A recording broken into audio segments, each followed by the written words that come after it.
И какво става, хора, вие сте с канала за пиратките. Правя този клип, защото днес реших да си купа малко пиратки да помятам, защото нещо ми се домята пиратки, купил съм си. И нека да започваме. Първо са запалките, тая е противовятърна, обаче няма много газ, ама се вижда ето.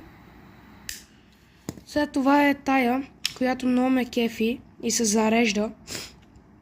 И обаче сега няма никаква газ и ето както виждате има само ток. Обаче като се зареди, ето тук излиза един голям пламък, който с нея ще паля много добре и ето зарежда се тук.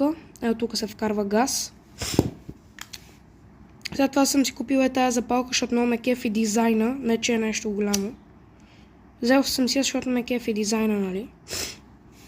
Нека преминаваме сега към пиратките.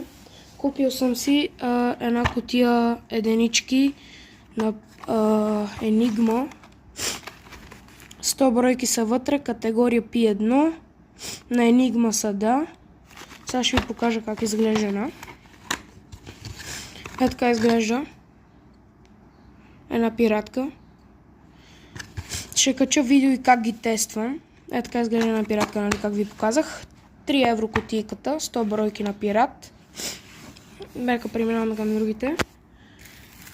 Това са аржентинки. Всеки си ги е купувал и те всеки си ги е купувал.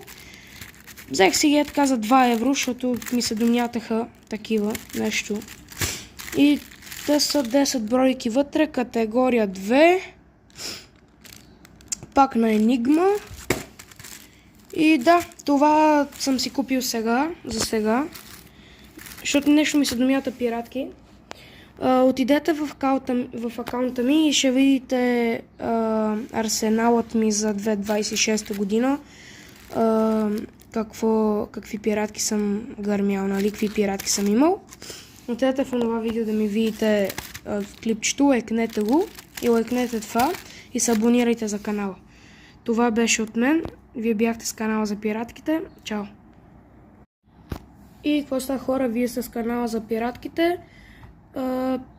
Правя този клип, защото днес реших да си купа малко пиратки да помятам, защото нещо ми се домята пиратки, купил съм си.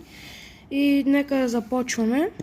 Първо са запалките, тая е противовятърна, обаче няма много газ, ама се вижда ето. След това е тая, която много ме кефи и се зарежда. И обаче сега няма никаква газ и ето както виждате има само ток. Обаче като се зареди, ето тук излиза един голям пламък.